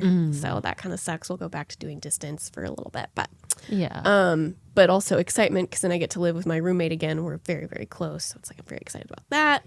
Yeah. Yeah. I think overall, like I said, the obsession would be fieldwork and just like appreciating my journey through everything. Like school has never been, I don't want to say a strong suit, but like it's not been something that I've like wanted to do, but I'm really happy that I did it and I wouldn't trade any of the experiences that I've had for the world. And I'm just very grateful for all of the people that have supported me both online and in person. And just appreciating all of those feelings that come with it. So that's awesome. My other obsession would be Spotify Wrapped. Period. Absolutely. Yeah. We're in the group where we would fit in really, really nice at the care center. We would. 75 and 80. 88. Yep. I'm still not over that. Call me Medicare. Fuck. Yeah. Sign me up for AARP. Here we go. Right now. Let's go. I'm a great grandmother. Yeah, there you go. Usually we do a segment. Sorry. We do a segment called Small Business of the Week. Unfortunately, I do not have a script for you guys because I haven't done like a recording where I've mentioned any Small Business of the Week in like 6 months since my last recording.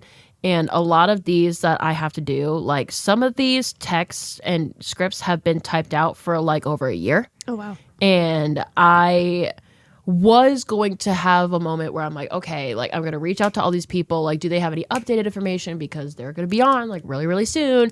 And like, I'm thinking like some of these businesses are not even like businesses anymore. So it's just like, okay, yeah, for sure.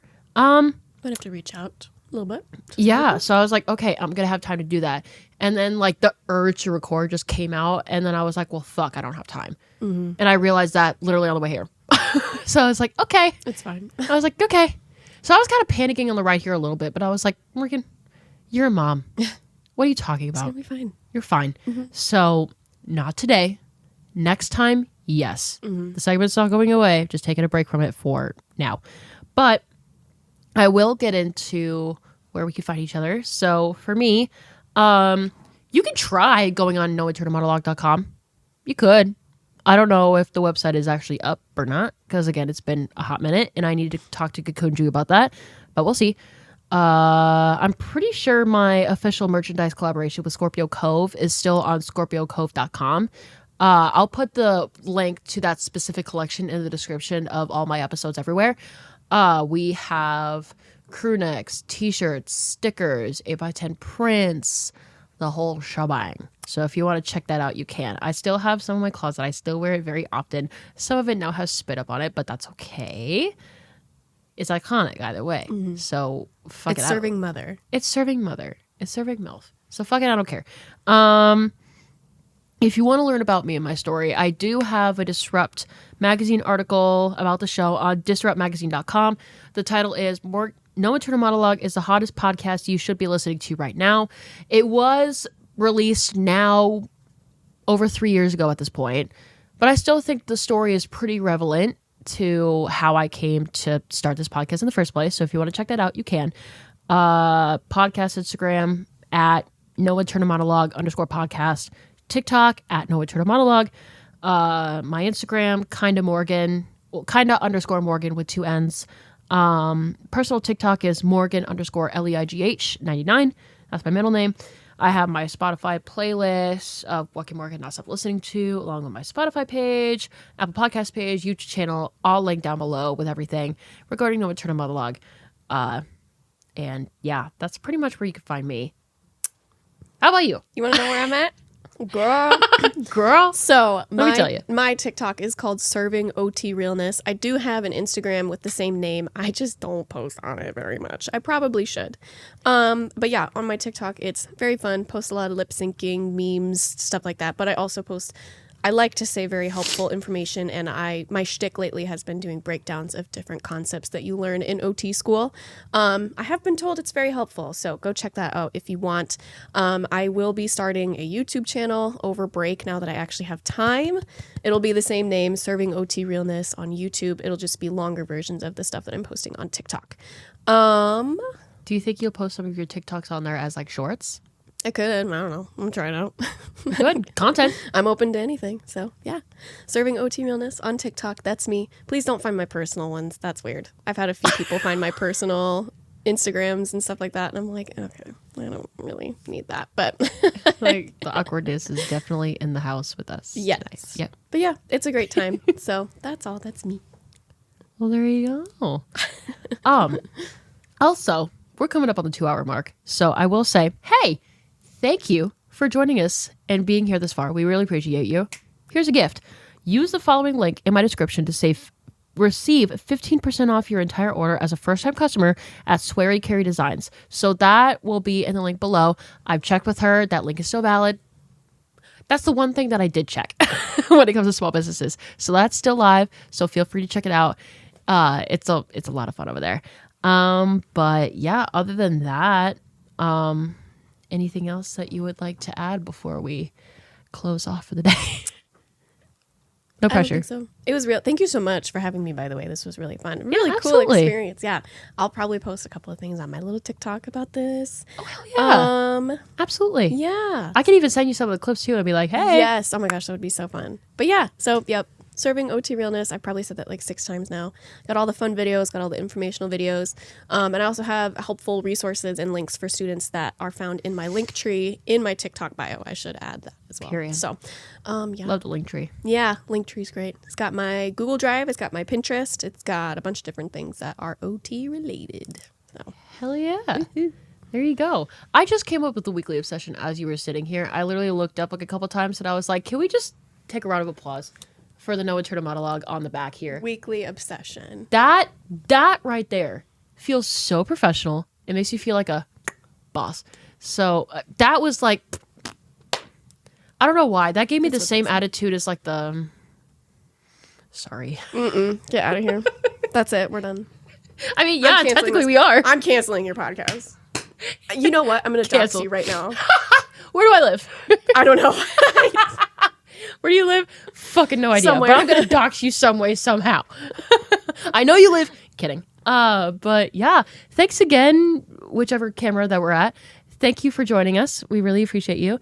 And yeah, I think that'll do her. Well, toodaloo, you fucking boogaroos.